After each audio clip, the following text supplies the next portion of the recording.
Have you ever wondered why so much of what you chase in life seems to slip further away the harder you run? Why the man you thought would notice you, the opportunity you tried to grip so tightly, or the love you poured into someone who could not reciprocate, all dissolved like mist when the sun rises? This is not coincidence. It is the law of psyche and soul. For Carl Jung knew that what we grasp externally is often what we deny internally. And when a woman learns to stop chasing, to stop pouring her worth into the hands of another, she discovers that the world begins to bend toward her presence in ways she could not force, only attract. The story of feminine empowerment is not written in desperate attempts to hold a man's attention or to manipulate circumstances into perfection. It is written in silence, in stillness, in the refusal to betray the self for temporary affection. Jung taught that we are forever haunted by the shadow, that dark, unclaimed portion of the psyche that hides our deepest fears of abandonment, rejection, and unworthiness. And when a woman runs after a man who cannot love her, she is not chasing him. She is chasing the abandoned fragment of herself she has not yet embraced. She believes that if he validates her, she will finally silence the whispering shadow that says, "You are not enough." But pause for a moment. Look closer. Have you noticed how men recoil from neediness the way the body recoils from fire? This is not cruelty. It is instinct. For when you chase, you invert the archetypal order. The feminine in her essence is magnetic, receptive, radiant. She does not run toward, she draws in. When she abandons her own magnetism in favor of frantic pursuit, she becomes an echo of her own power, and the man senses the imbalance. He may not know the language of Jung or philosophy, but unconsciously he feels it. The masculine flees when the feminine has abandoned herself. And here lies the secret. When you do nothing after rejection, when you lean back instead of leaning in, you reclaim the throne of your own being. Doing nothing is not passivity. It is alignment with the Stoic wisdom that Marcus Aurelius carried. You have power over your mind, not outside events. Imagine the liberation of no longer begging for a response, no longer refreshing your phone, no longer scripting your worth around whether he stays or leaves. Imagine the fire that burns inside when you choose to let go. Every woman who has ever found herself on her knees, not in reverence but in despair, knows this truth. The moment she stopped chasing was the moment she began to rise. This rising is not loud. It is not vindictive. It is quiet and sacred, like dawn slowly unfolding across the sky. And men notice. They notice not because you manipulated them into attention, but because your energy returns to you like a river flowing back to its source. A woman who knows her worth without external confirmation radiates a calm that unsettles the insecure and captivates the strong. The psychology of attraction is not a game of words or strategies. It is the dance of shadows and projections. Jung revealed that we project onto others the unlived parts of our own soul. The man you chase carries your unclaimed strength, your lost father figure, your hidden hunger for safety. But once you see the projection for what it is, the veil dissolves. He is no longer your savior, no longer your jailer. He is just a man. And you are a woman awakening from the dream of dependency into the reality of power. Think of the Stoics again. Seneca wrote that he who is enslaved to hope is also enslaved to fear. So too for women. If your worth hinges on whether he calls, whether he stays, whether he approves, then you are enslaved to his silence as much as to his presence. But if you do nothing, if you sit in your own fire without begging for water, you become untouchable. Not hardened, not bitter, but sovereign. The world feels this shift. The same man who ignored you may sense it in his bones, though he cannot name it. He feels that you no longer orbit him, and in that freedom, paradoxically, his gaze turns toward you. This is why doing nothing is not emptiness, but everything. It is individuation, Jung's ultimate path. The journey of integrating the shadow, dissolving projections, and standing whole in your own skin. A woman who has walked this path does not need to run after what is already meant for her. She knows that what belongs to her soul will be drawn by the gravitational pull of her authenticity, and what does not belong will fall away, no matter how tightly she clings. So let the silence speak for you. Let the absence of pursuit become the loudest statement you ever make. Watch as those who once dismissed you begin to wonder what has changed. Watch as you no longer care whether they do. For in that sacred detachment lies the greatest seduction of all, the seduction of a woman who has mastered herself. The silence that follows withdrawal is not emptiness. It is a crucible. Within it something ancient stirs. When a woman ceases her frantic pursuit, she begins to hear the voice of her own psyche, a voice that was drowned out by the noise of constant striving. This voice whispers truths she once feared, that the man she chased was never the answer, that the validation she craved was only a projection of her own wounded inner child, and that the worth she begged others to recognize has been hers since the beginning. Jung spoke of individuation as a sacred process, a reunion of the self with its lost fragments. In stillness, the fragments return. Consider the paradox of attraction. The more you cling, the more you repel. The more you withdraw into sovereignty, the more the world leans toward you. This is not mysticism, but psychology. Men, like all humans, are drawn to energy that is complete within itself. A woman who chases speaks unconsciously of lack. A woman who rests in her being emanates abundance. And abundance always calls forth attention. It is the same principle by which flowers without movement lure bees, and by which stars without effort command the gaze of entire civilizations. But the difficulty lies here. Doing nothing is not easy. To do nothing after rejection is to sit in the raw ache of longing without soothing it with action. It is to confront the shadow that screams, "You are not lovable unless you fight for it." And yet, this is the very arena in which a woman's power is forged. Stoic philosophy speaks of enduring discomfort, not for its own sake, but for the transformation it births. Epictetus said, "It's not what happens to you, but how you react to it that matters. By choosing stillness over desperation, you transmute pain into power." The archetype of the empowered feminine is not the damsel running after knights, but the queen who remains on her throne. This is not arrogance, nor the brittle shield of pride.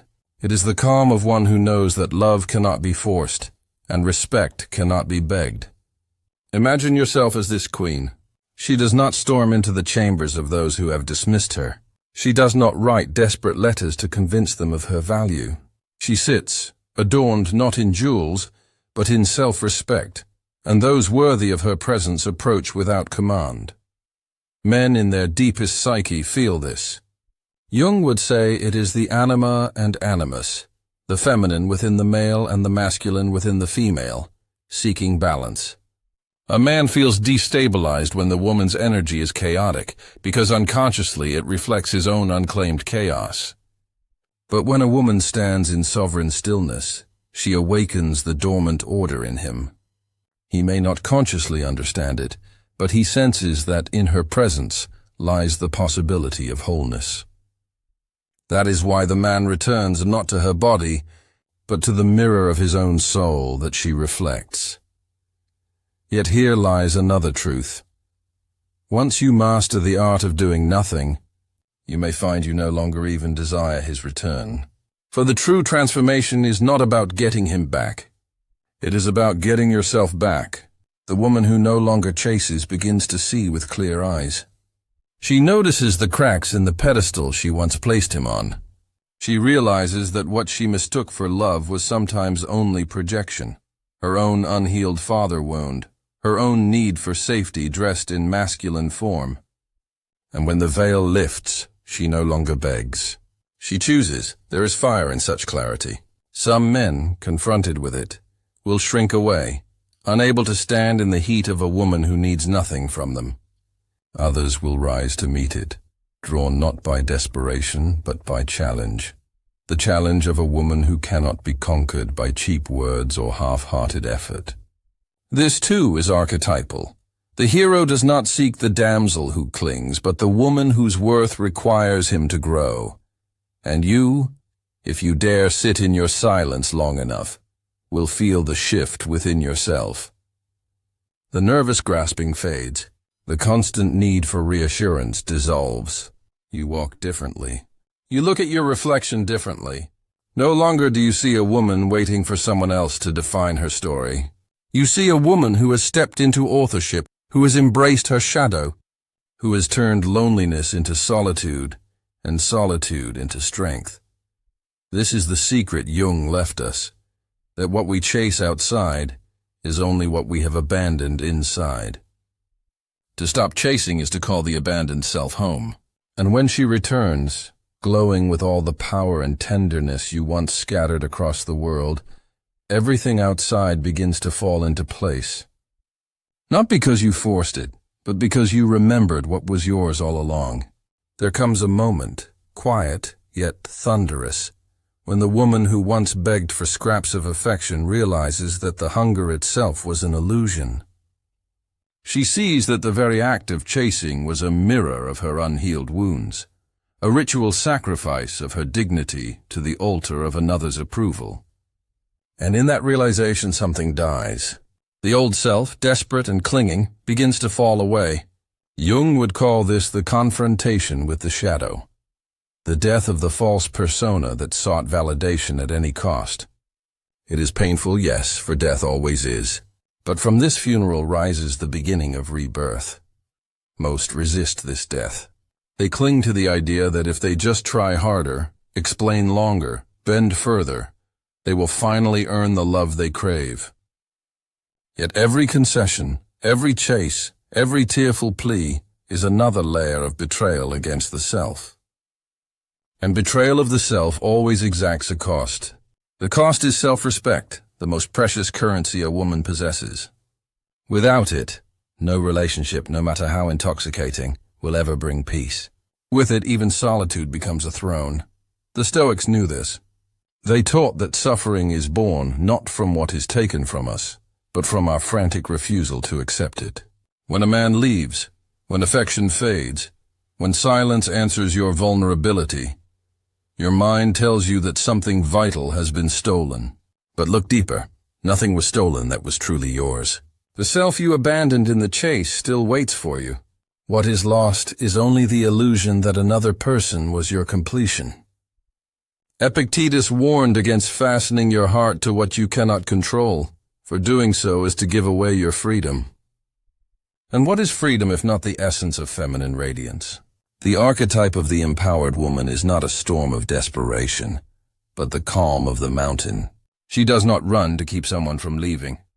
She lets them go, for she knows her worth is not diminished by their departure. In Jungian terms, this is the integration of the shadow, reclaiming the part of herself that once begged and saying, "No more. You belong here with me. I will not abandon you again." This inner reunion shifts her entire energy. She no longer projects her unloved self onto men. She no longer demands they complete her. Instead, she meets them as equals, whole to whole, sovereign to sovereign, and when she does, the dynamic transforms. The man who once dismissed her begins to feel the difference. He senses that she no longer orbits him, that she no longer fuels her worth with his attention. This unnerves him, for it strips away his unconscious power. He may return, not out of love, but out of fear of losing the control her neediness once granted him. Yet here is the test. Will she allow him to re-enter the palace she has rebuilt within herself, or will she finally see that her worth was never his to give or withhold? This is the crux of individuation, the recognition that every soul must walk its own path to wholeness. You cannot heal by clinging to another. You heal by withdrawing the projections, by facing your own shadow, by embracing the inner child who once felt unworthy of love. And in that embrace, the world begins to shift. You notice that opportunities flow to you more easily, that people treat you with newfound respect. that even the man who once ignored you looks at you with different eyes. But here lies the profound paradox. By the time this happens, you may no longer care, for you will have tasted something more intoxicating than his affection, your own freedom. The woman who no longer chases becomes luminous, not because of what she gains, but because of what she no longer needs. She radiates the quiet power of one who has walked through fire and emerged untouched. She does not beg, she does not prove, she does not explain. She simply is. And in that being, she embodies the greatest seduction of all, the mystery of a woman who has mastered herself. Do you feel the tremor of this truth? To do nothing is to face yourself. To face yourself is to awaken. To awaken is to become untouchable. This is not detachment in bitterness, but in wisdom. It is not a closing of the heart, but the removal of chains. And once unchained, a woman's heart no longer beats to the rhythm of someone else's desire. It beats to the rhythm of her own soul. When the veil of illusion falls, and the desperate hunger for approval dissolves, what remains is a woman standing at the threshold of her true power. She begins to see the patterns that once enslaved her, the endless checking of her phone, the anxious rehearsing of words before sending them, the way her body tensed in fear of abandonment. These were not acts of love but of survival, the psyche's desperate attempt to avoid the terror of rejection. Jung knew this terror well, for he taught that the shadow is not evil but wounded. The shadow of the feminine whispers, "If I am not chosen, I am nothing." And so she chases, but once she sees this whisper for what it is, an echo of childhood wounds, a fragment of unmet needs, she steps into liberation. This liberation is not loud. It does not need to shout. It is subtle, like a shift in the wind, like a new fragrance in the air. Friends notice it first. They see that her laughter has changed, no longer brittle, no longer begging for permission. They notice how she occupies space differently, how she walks with the quiet gravity of one who has nothing to prove. Even strangers feel it, sensing in her presence a depth that cannot be bought, a stillness that commands attention without demanding it. This is the archetype of the sovereign, the woman who has claimed her throne not by conquest, but by self-reclamation. And what of the men who once dismissed her? Their reactions vary. Some feel threatened, for a woman who no longer needs to chase disrupts the unconscious order where they held the power. They may try to test her resolve, dangling affection, withdrawing it, waiting to see if she will crumble again. But the woman who has integrated her shadow is unmoved. She sees the game for what it is and chooses not to play. She does not punish, she does not argue. She simply refuses to leave her throne. And in that refusal she teaches without words, "Respect me, or watch me walk away." Other men, those attuned to growth, are drawn closer. They feel in her presence the call to rise. For such a woman does not offer cheap comfort, nor does she enable mediocrity. She challenges by her very being. Her silence asks, "Will you meet me as an equal? Will you stand in your own sovereignty, or will you shrink back into boyhood?" This dynamic is archetypal, the meeting of the king and queen, each whole within themselves, uniting not from need but from abundance. Only such unions endure, for they are built not on projection, but on truth. But the most profound shift is not in men, nor in friends, nor in strangers. It is within her. She begins to enjoy her own company in ways she never thought possible. The solitude that once felt like punishment becomes sanctuary. She finds herself savoring small moments, a morning breeze, the taste of coffee, the silence of her own thoughts. These moments, once invisible, now shimmer with meaning. Why? Because she no longer looks outside herself to be filled. She has become the source. Jung called this individuation, the union of the conscious and unconscious, the marriage of light and shadow. In this union, she's no longer fragmented, no longer desperate. She is whole, and wholeness has its own magnetism. Opportunities seem to arrive unbidden. Connections unfold without effort. The very act of being herself becomes enough to open doors she once tried to force. This is not magic, though it feels like it. It is the natural consequence of alignment. The world bends toward those who no longer chase, because those who no longer chase have reclaimed the energy that was once scattered outward. That energy, now focused, radiates like a beacon. But here lies the greatest paradox of all. The woman who no longer chases does not even crave the world's attention. She has learned the stoic truth that freedom lies in needing nothing external to validate the self. Marcus Aurelius wrote, "The happiness of your life depends upon the quality of your thoughts." And her thoughts, once consumed by anxiety and fear, now flow from self-respect, clarity, and peace. She is no longer a prisoner of whether he calls, whether he stays, whether he approves. She has transcended the need for external confirmation. This transcendence is not coldness. It is warmth unchained. Her heart remains open, but no longer at risk of collapse. She can love without begging, give without emptying, connect without losing herself. And in this balance lies the highest expression of the feminine archetype, radiant, receptive, magnetic, yet sovereign. She no longer bargains her worth. She embodies it, and you, yes, you listening now, can feel the edges of this truth pressing against your own life. You know the exhaustion of chasing, the humiliation of begging, the quiet rage of self-abandonment.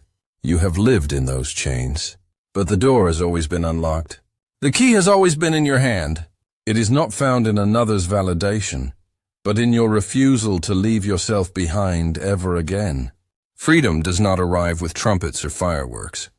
It enters softly, like a dawn that seems ordinary until you realize the night has gone. The woman who has stopped chasing does not wake one morning transformed into a goddess.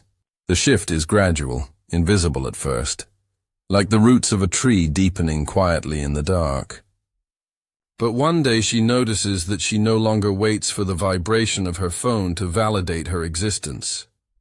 She no longer rehearses conversations in her head, as if her words were spells that could bind a man to her. One day, she realizes that the storm inside has gone silent. Not because she has been chosen, but because she has chosen herself. Carl Jung spoke of individuation as the process of becoming who you truly are, distinct from the masks society or trauma has placed upon you. For many women, the greatest mask is the belief that their worth is measured by whether they are loved by another. This is the persona, the false identity crafted to please, to lure, to be worthy. It smiles, it bends, it sacrifices. But behind it lives the shadow, the rage at being unseen, the grief of abandonment, the hunger for recognition. When you stop chasing, you strip away the persona and stand naked before the shadow. And in that confrontation, the power begins. The Stoics would say that the battlefield is the mind. Every moment of silence after rejection is a test. Will you interpret his absence as your inadequacy, or will you accept it as proof of his incapacity to meet you? Will you spiral into stories of unworthiness, or will you hold the line, as Marcus Aurelius wrote, keeping your soul free from violence, untainted, superior to pleasure and pain, acting as if the time allotted you were already up? This is the warrior's stance, not against him, but against the inner voices that once enslaved you. In this stillness, you begin to see clearly. You realize that much of what you once called love was only projection. You projected safety onto a man who could not hold it. You projected strength onto someone who faltered. You projected your own unlived wholeness onto a figure who never asked to carry it. Jung reminds us, what we refuse to own within, we chase without. But when you do nothing, when you stop projecting, stop grasping, the image shatters. The man becomes only a man. The pedestal crumbles. And you, astonishingly, feel lighter without it. From this place, attraction itself changes. You no longer send energy outward like scattered sparks. Instead, you become like the hearth fire, steady, radiant, magnetic. Those who approach feel warmth, but they cannot take from it what you do not willingly give. Men notice. Some are unsettled, sensing that you no longer orbit them. They may test you, withdraw to see if you will chase again, but you remain unmoved, not out of coldness, but out of clarity. You have tasted sovereignty, and you will not trade it for crumbs. Others, the few who have cultivated their own wholeness, will feel drawn, not to your need, but to your presence. They will recognize in you a mirror of their own journey, and from that recognition, true connection can arise. This is the great reversal. By doing nothing, you alter everything. You change the gravitational field around you. The woman who once bent herself into impossible shapes to be loved now stands in her natural form, and it is enough. More than enough. It is irresistible. Not because she is flawless, but because she is whole, and wholeness is the rarest beauty. It is not in the curve of the body, or the perfection of the face, but in the energy of someone who no longer betrays themselves. It radiates calm, depth, gravity. It unsettles those who thrive on control, and it inspires those who yearn for truth. When you embody this, you no longer wonder whether he will text back, whether he will stay, whether he will see your value. You already know the answer, for his response becomes irrelevant. Your worth was never on the table, so the art of doing nothing is not laziness. It is mastery. It is the refusal to leak energy into places that dishonor you. It is the conscious decision to let silence speak where words once begged. It is the practice of radical trust. Trust in yourself. Trust in the unfolding of life. Trust that what belongs to you will not need chasing. This is where Jungian depth meets Stoic clarity. To stand firm in your soul, untouched by rejection, uncorrupted by desperation, and perhaps the greatest gift is this. Once you live in this truth, you find yourself grateful for the ones who ignored you, the ones who walked away. For without their absence, you would never have discovered your presence. Without their rejection, you would never have confronted your shadow. Without the silence, you would never have heard your own voice.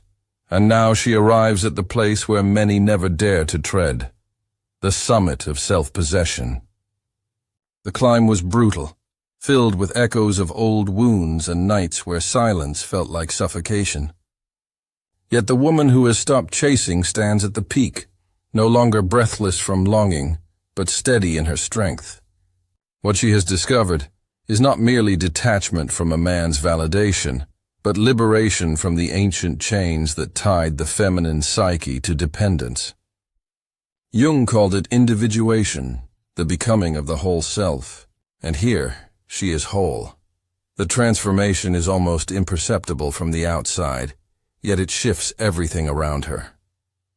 She speaks less, but when she does, her words carry the gravity of truth. She smiles, not to be liked, but because joy has returned uninvited. She does not perform, she does not explain, she does not justify. She simply exists, luminous, untouchable, magnetic. This existence is her crown, and it is a crown no one can bestow, nor can anyone take away. The Stoics would recognize this state instantly. Marcus Aurelius wrote that true freedom is when the soul is aligned with nature, untroubled by the whims of others. Seneca reminded us that he who depends on another for happiness is enslaved. This woman, having walked through fire, knows slavery no longer. She is not enslaved to his silence, nor to his approval, nor to the games of attraction. She has walked beyond the battlefield, and in this transcendence, something paradoxical occurs. Opportunities that once required her frantic effort now flow naturally. Men who once withheld affection now seek her gaze. Doors that seemed locked swing open. Yet the irony, the exquisite irony, is that she no longer craves these outcomes. She no longer orbits external validation, for her center of gravity has shifted inward. The world, sensing her detachment, rearranges itself around her. But she does not reach for it. She waits. She chooses. This is the essence of feminine sovereignty. It is not control through force, but command through presence. A man may feel her absence like a shadow trailing him, haunting him with the memory of what he lost. He may return, humbled, hoping for the chase to resume, but he finds only her stillness. Not bitter, not cruel, but unwavering. And in that moment, he must face his own choice: rise to meet her as an equal, or lose her forever. She does not beg, she does not demand. She simply embodies the truth. The woman who knows her worth does not chase. She chooses. And perhaps this is the final lesson. That doing nothing after rejection was never about manipulating him into coming back, nor about punishing him with absence. It was always about returning to the self. It was always about turning the mirror inward, embracing the shadow, integrating the unloved parts, and stepping into the fullness of one's being. When she does this, the world falls into place, not because it changed, but because she did. For the deepest secret Jung revealed is that the outer world is always a reflection of the inner. What we chase outside is only the fragment we abandoned inside. When she called back those fragments, when she held them with tenderness instead of shame, the need to chase dissolved. And with it dissolved the illusion that her value was ever negotiable. So now she stands, sovereign and serene. She does not need to be chosen to know she is worthy. She does not need to be pursued to know she is desirable. She does not need to be loved to know she is love itself. The woman who has walked this path carries within her the quiet fire of rebirth. No rejection can extinguish it. No absence can dim it. No man can define it. She has become the rarest of things in this world, a woman who belongs entirely to herself. And from this belonging springs a love that is no longer fragile, no longer conditional, no longer desperate. It is a love that flows outward freely, not because she needs, but because she overflows. Such a woman does not chase. She chooses. She chooses who may stand beside her, who may share in her fire, who is worthy of her presence. And to those who cannot rise to meet her, she gives only silence. For silence is no longer emptiness. It is her crown, her weapon, her freedom.